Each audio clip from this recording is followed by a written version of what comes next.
दर्श परस नहीं अंतरा ये रूमी वस्त्र बीचे, पारस लोहा एक डिग ये पलटे नहीं अभीचे। अब देखो फिर एक और बात बताई है, कितना गहरा ज्ञान है पुण्यात्माओं। जब आप कोई सूक्ष्म वेद का ज्ञान होगा, आप दांतों तले उंगली दबाया करोगे कि आज तक हमने गीता भी पढ़ी। गीता हम इसलिए पढ़ाते हैं कि आप ये समझ सके कि जो ज्ञान पवित्र गीता जी देते हैं, जो पवित्र वेद बताते हैं, पवित्र पुराण बताते हैं, पवित्र ग्रंथ बताते हैं, वही ज्ञान परमात्मा ने 600 वर्ष पहले लिखवा रखा था। और उनको अशिक्षित कहते थे, वो तो वेद शास्त्र जानते भी नहीं थे। तो इससे सिद्ध होगा कि वो परमात्मा थे जो सब सदग्रंथों के परिचित भी थे, और उनसे भी हटकर जो उनमें ज्ञान नहीं वो भी बता दिया। तो भगवान बिना ये ज्ञान बताया नहीं जा सकता। तो परमात्मा को पहचानने का एक ये भी फार्मूला है, एक पॉइंट है। तो क्या बता रहे हैं, दर्श परस नहीं अंतरा ये रूमी वस्त्र बीचे, लोहा पारस लोहा एक डिग वही पलटे नहीं अबीच।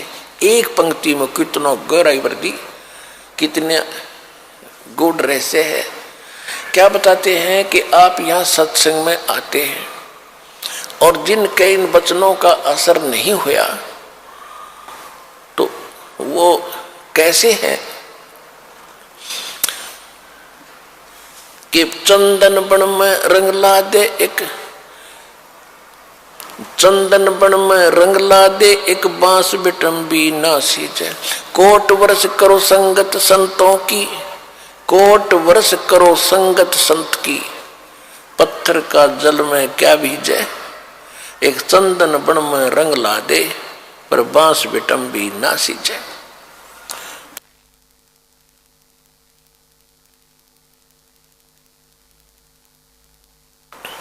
क्या बताते हैं कि जैसे सत्संग में भी आते हैं और फिर विकार भी करते हैं, उनके बारे में बताया है कि जैसे करोड़ वर्ष करो संगत संत की, संतों की, पत्थर का जल में क्या भीजे।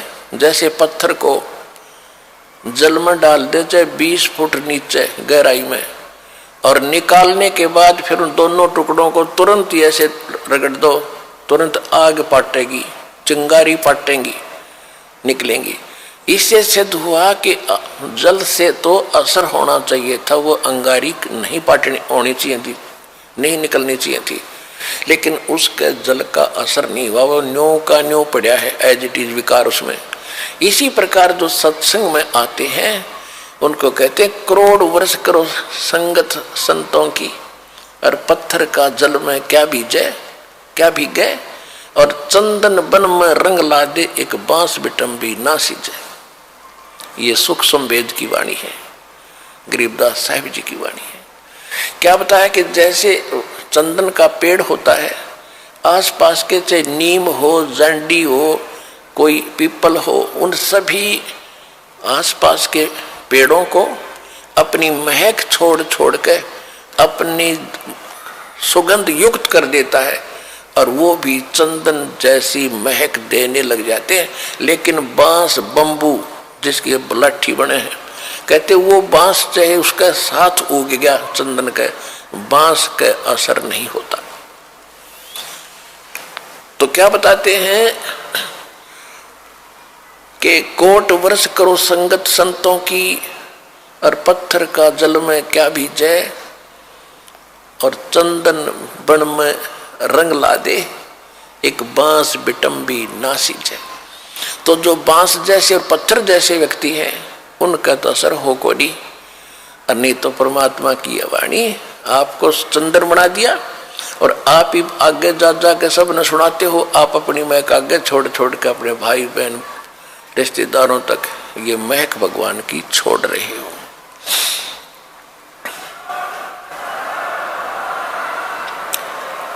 अब क्या बताते हैं कि यहां आते भी हैं और सही ढंग से लगते रही। उसके विषय में बताया कि दर्श परस नहीं अंतरा और रूमी वस्त्र बीच। जैसे एक पत्थर होता था जिसको पारस पत्थर बोलते हैं। और उस पारस पत्थर में पत्थर जैसा ही होता है, उसकी पहचान नहीं हो सकती। उसकी पहचान यही है कि जिस समय वो लोहे से टच होता है तो पूरे उस लोहे के उस गट्ठे को, जैसे ये गाडर का बिठा दिया किसी कोने में, गाडर होते हैं ना, गाडर आपने देखे कड़ियों की तरह लोहे के गाडर होते हैं लंबे लंबे, एक गाडर का कहीं भी बिठा दिया, टच कर दिया तो पूरे गाडर को सोना बना देता वो।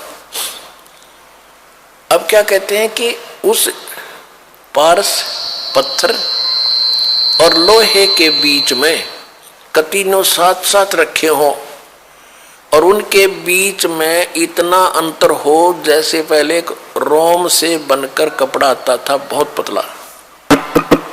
आवाज नहीं जा रही बाहर।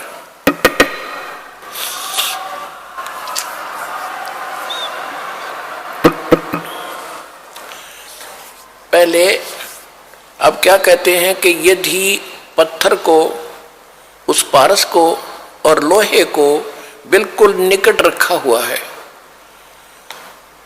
और उसमें केवल इतना अंतर हो जितना रोमी वस्त्र यानी पतली सी वायल होती थी, यानी बिल्कुल बाल से भी कम डिफरेंस भी उसमें हो, आपस में मिलन ना मिले हो, और ये इंतजार कर रहे हो कि दोनों पत्थर भी रख दिया, पारस सोना भी साथ में है, पारस भी रखा है और लोहा पत्थर सोना बना नहीं।